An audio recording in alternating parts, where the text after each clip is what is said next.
China and Pakistan agreed to strengthen ties as Beijing hosts a series of meetings with several international leaders. Hello, I'm Nathan King, sitting in for Anna Naidu, and this is The Heat.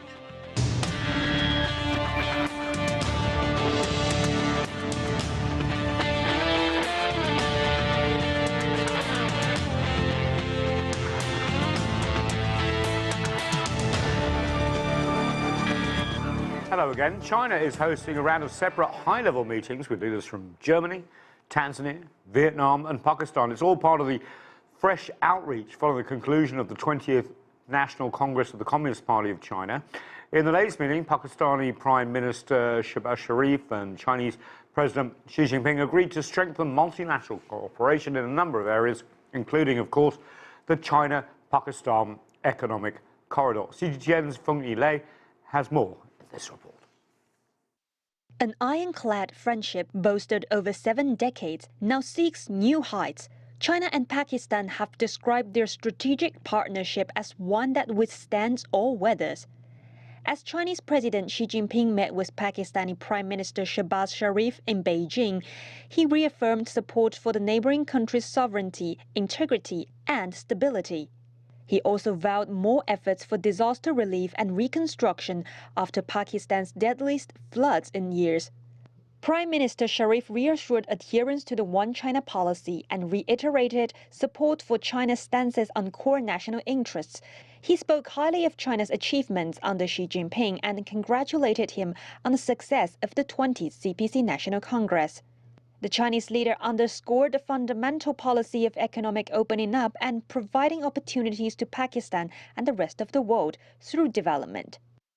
Over the past decade, a China-Pakistan economic corridor has been in the works. It's a flagship project under the Belt and Road Initiative, of which Pakistan is one of its first member states. The two leaders discussed ongoing construction of the Gwadar port, upgrading the Main Lane 1 or ML1 project that aims to revamp Pakistan's aging railway infrastructure, and the Karachi Circular Railway System. Both countries are also looking to expand cooperation in the digital economy, e-commerce, new energy, science and technology. When characterizing the 7 decades of China-Pakistan ties, both sides have said the ties are higher than the Himalayas and deeper than the ocean. Experts say these are not mere cliches, but the substantiation of this important relationship. And the two countries will continue to meet the challenge hand in hand. The leaders and people of Pakistan and China share a high level of trust. The fact that one country always stands by the other in times of difficulties makes it even more precious. The future of their cooperation must focus on Pakistan's most urgent concerns. Firstly, disaster relief and reconstruction. The core of solving some of Pakistan's current challenges lies in industrial self-reliance, boosting its production capacity as well as its foreign trade and export capabilities. Xi says China and Pakistan should both promote multilateralism in striving for a community with a shared future. In response, Sharif voiced support for the global development and security initiatives put forth by Xi.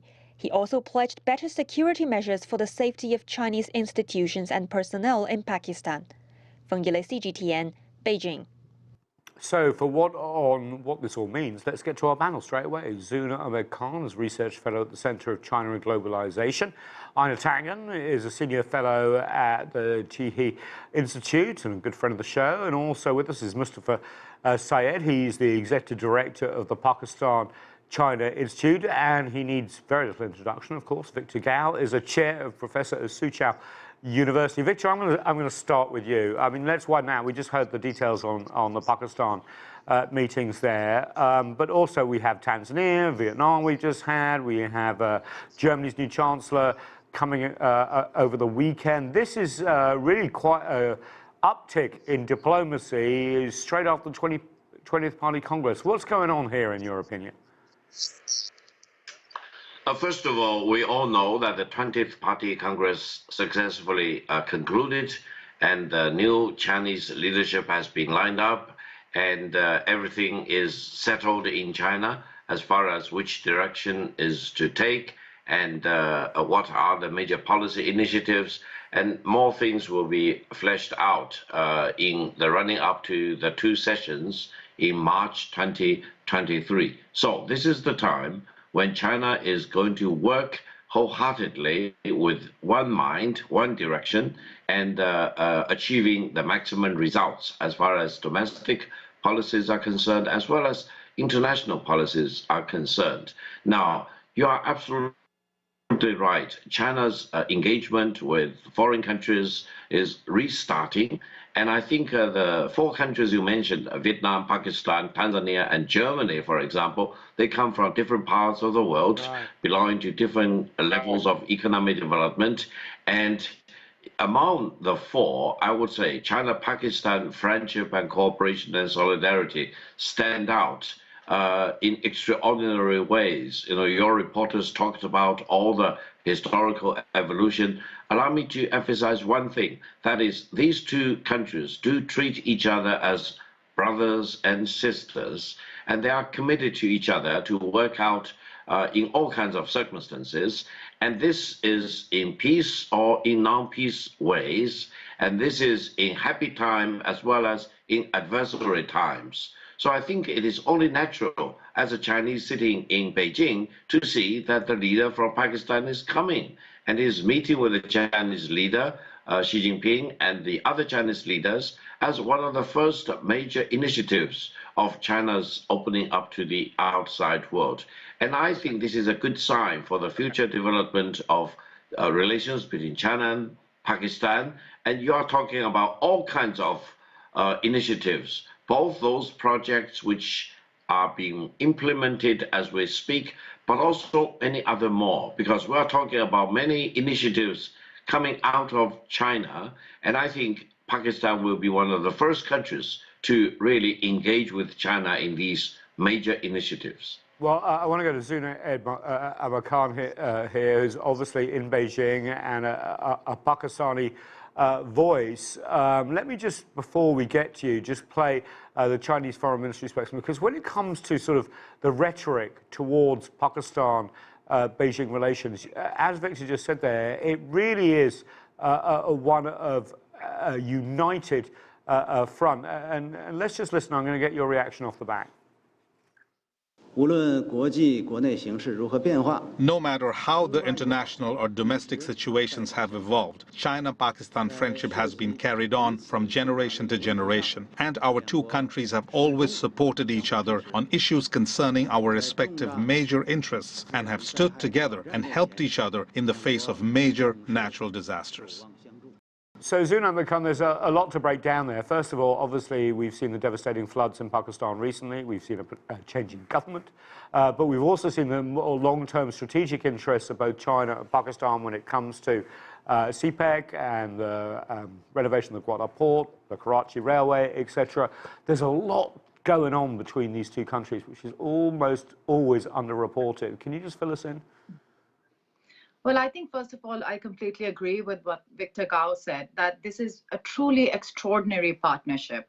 If I can try and let your viewers understand the extent to which Pakistani people are following this visit, I can tell you that people in Pakistan have obviously for generations seen China as a brother country. Pakistan is the country with the highest positive attitude and expectations from China and China's growing engagement with the world. And also China is the country that came and invested in Pakistan under the China-Pakistan Economic Corridor project, when Pakistan was relatively not able to receive a lot of funding, and this definitely transformed. I would say the word transformative is very accurate for when China stepped in and created opportunities for Pakistan.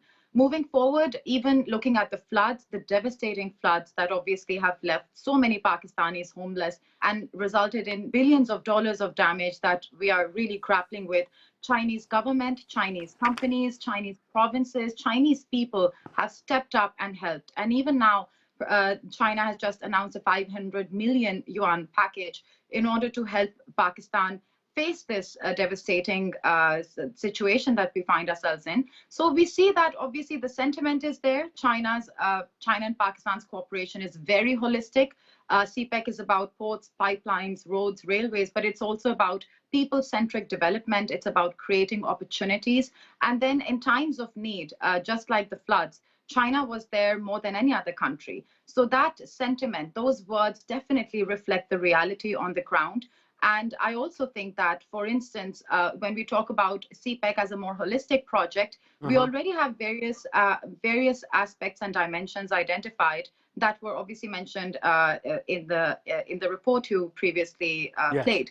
So we are seeing obviously infrastructure investment. We're also seeing a lot on renewable energies, green energy, transformation for Pakistan, not only making Pakistan more climate resilient in this difficult period, but also investing in Pakistan's people. So this is definitely an underreported relationship and underreported practical cooperation. But I think with time, we are able to showcase by example that CPEC is definitely transforming Pakistan and creating opportunities for the region. Well, thanks for that. Let's drill down on this. I want to go to Mustafa Syed in a second, but let's actually play a clip that we just had from the Pakistani ambassador to Beijing, and I'm going to get your reaction off the back.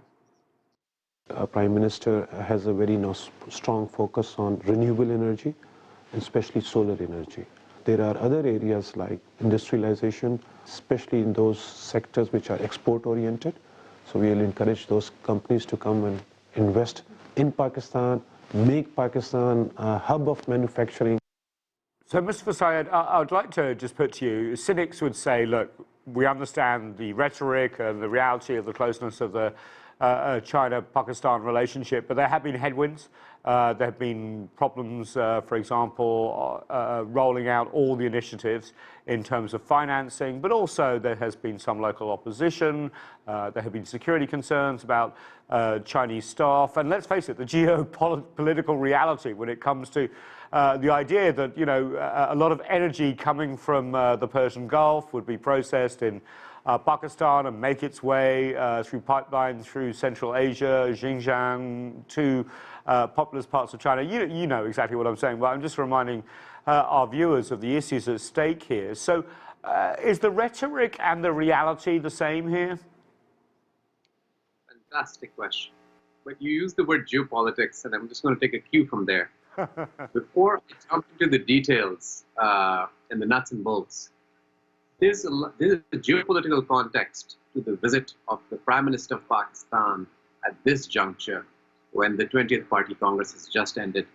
And that is a vote of confidence in the legitimacy of the Communist Party of China right now, when it is being attacked, criticized, and made controversial by different stakeholders, states, media, all over the world. You mean the West? And the West and the NATO plus, which we see in Asia, a new NATO being created in Asia, frankly speaking. Carry on. Sorry, I interrupt your train of thought. I'm ready to dive right in. So we see that. And so there's a political vote of confidence in the legitimacy of the re-election for the next term of President Xi Jinping, number one. So this is the context in the great power rivalry that we are seeing. And this timing is very, very telling. Secondly, you know, in Pakistan, there's a saying that when you even make a house, when you construct a house for your family, the problems of water or gas or a drawing going wrong always happens. Here, we are talking about the big single largest investment that Pakistan has ever seen since its creation in 1947, sir. So, were there small issues here and there? Absolutely. Should we deny them? Absolutely not. But those are tactical issues. Late payments to power projects certainly were there. Were there some security issues? Certainly. I would not call it local opposition, but I would call it what it is, terrorism, which is also, we believe, supported by certain hostile countries, which are against the China-Pakistan economic corridor. Okay. Are we resolving those issues? Yes. But the strategic cooperation, the strategic relationship is very, very robust. And you must understand that this is the second visit of a Prime Minister of Pakistan in the past 15 months. Before it was Imran Khan, now it is Shehbaz Sharif. And what it shows is that whoever is in power, regardless of which party is in power, there is, and we have more polarization in Islamabad right now than even Washington, Right. believe me. But there is a consensus amongst all political parties, whether they are in power or in opposition, on the relationship and way forward with China. Well, that's an excellent answer. Thank you so much. I know you've been waiting patiently because we have focused, obviously, on the Pakistan deliverables out of Beijing at the moment. But let's widen it out, because it's not just Pakistan. And as our previous guest said, it's the second visit in 15 months by a different prime minister in Pakistan, showing that continued relationship. But we also have, of course, Vietnam as well, which, let's face it, sometimes has been a difficult relationship to manage. And also Tanzania, a key East African state. And of course, the biggest economy in Europe coming on Friday, Chancellor Scholz. I know what's going on here. This is sort of diplomatic speed dating almost. Not at all. I mean, it's a continuation of a trend. If you go back from 1990 to 2019, what you'll see is that China has beaten the U.S. in the number of diplomatic heads of state visits. For instance, in 2019, there was over 70 visits by heads of state to China and under 30 to the United States. So this continues. China has almost 140 primary relations where their trade is either inbound, outbound is the number one relationship there. So it's not surprising. And what you see here is a geographical breadth. The only area that really is kind of left out, or small areas, are in the global south, would be South America, and and I'm sure that they will be coming as well as the Middle East.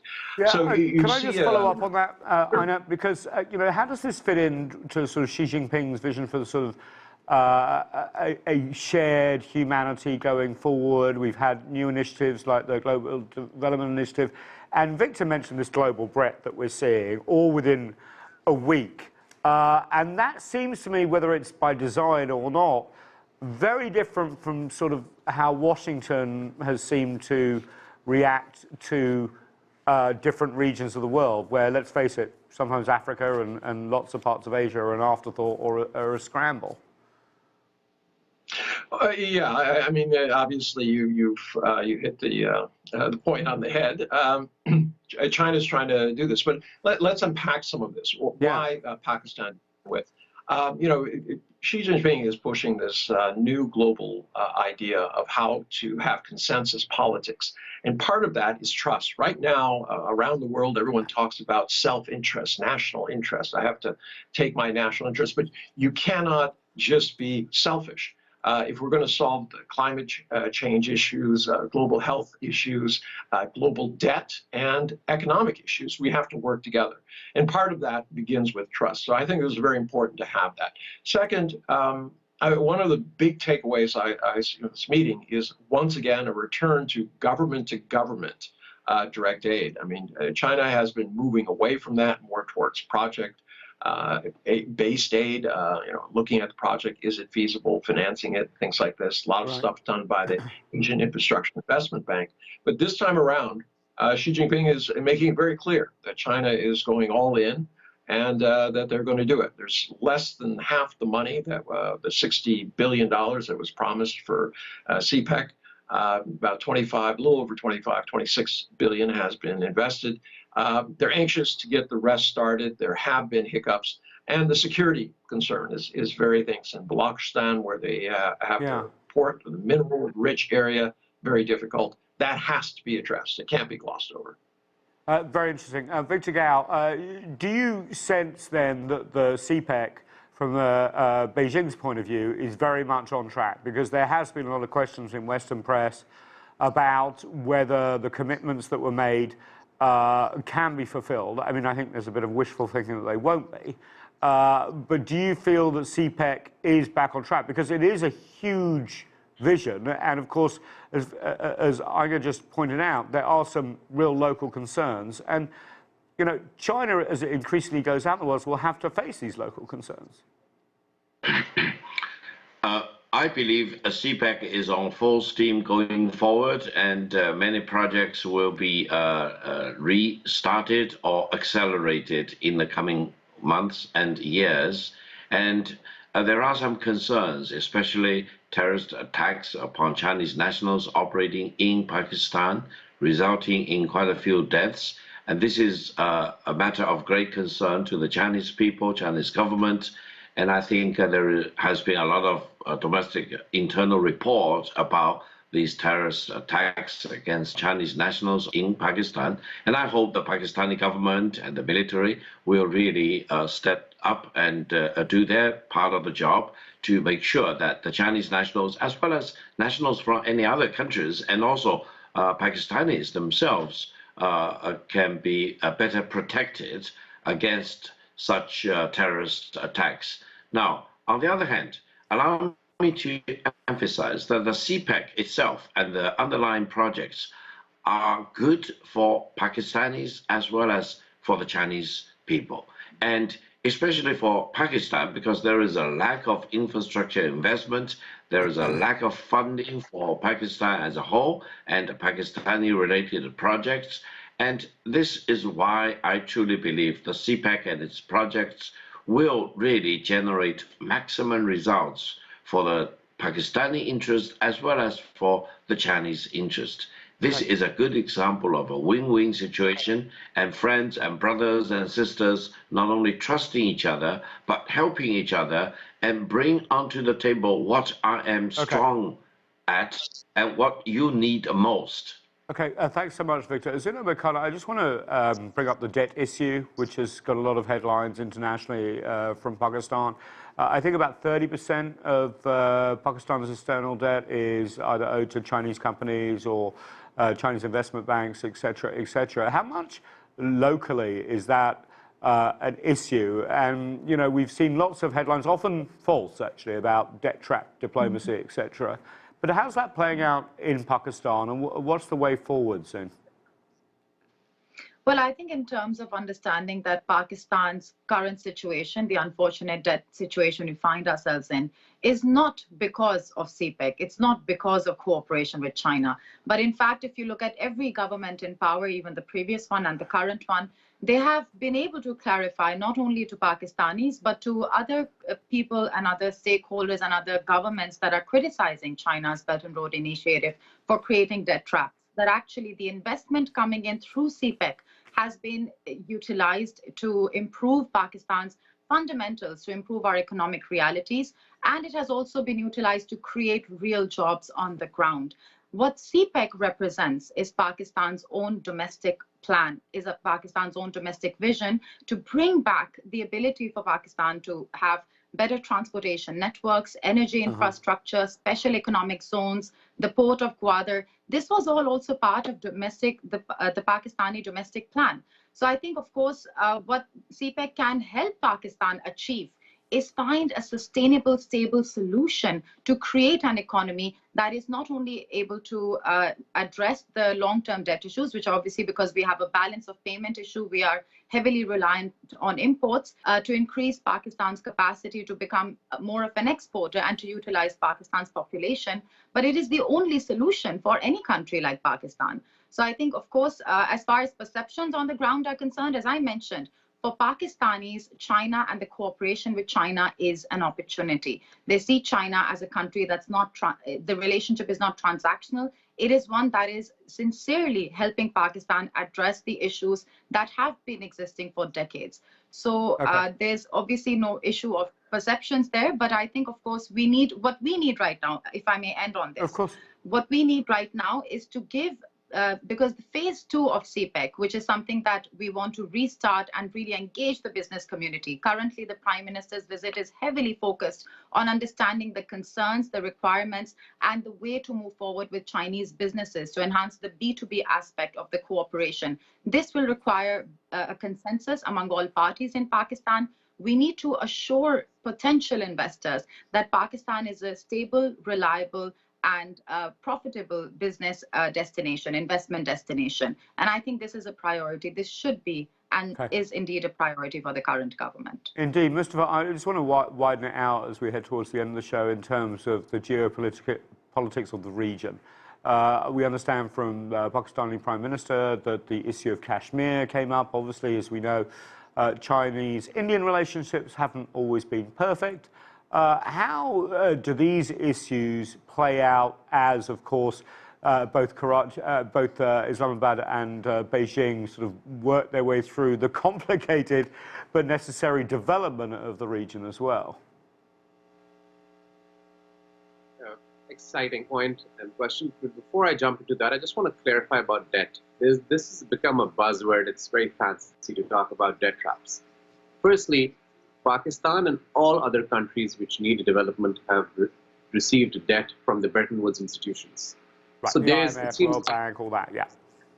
Yeah, but when we get a loan which is concessional from China, it's bad debt. The world is running on debt. Everyone has a credit card. Countries take debt, and development yields more dividends than the debt, and that's how the world functions.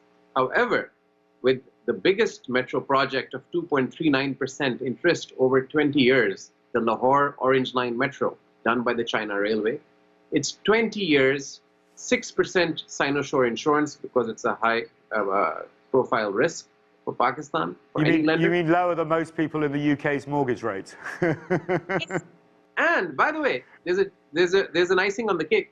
If you do not deliver within that time period, there's a 10-year concession period.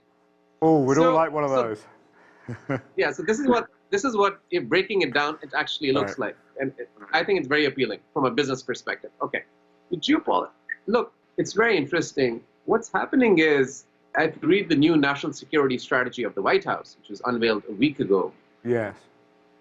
India is stated as the net security provider for the region and the major defense partner, of course, as a counterweight to the People's Republic of China.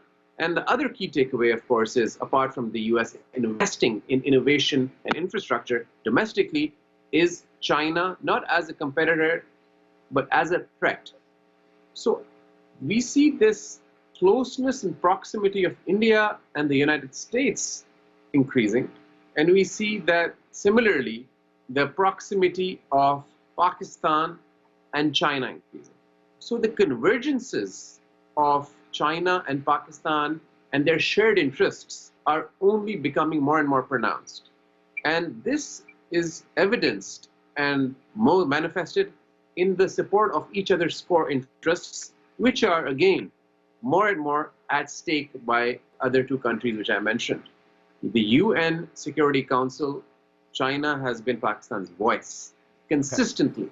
And similarly, with the One China policy, Taiwan, you saw that the Foreign Office of Pakistan went out of the way after Nancy Pelosi's visit to make a point that this is not okay. Okay, so Mustafa, we see that, yeah. Sorry, so we the core interests are more and more intertwined. And we see that the Belt and Road Initiative, GDI, GSI, and international multilateral cooperation will be more and more closer and intertwined in the future. Thanks so much, all I guess. I wish we could go on for another half an hour because this has been really fascinating and so few people get to hear in depth about this important relationship and also the other relationships between China and the rest of the world. Mustafa, Zoon, Einar, Victor, always a pleasure. Unfortunately, that's it for this edition of The Heat. I'm Nathan King, Washington, DC. Thanks so much for watching. See you soon.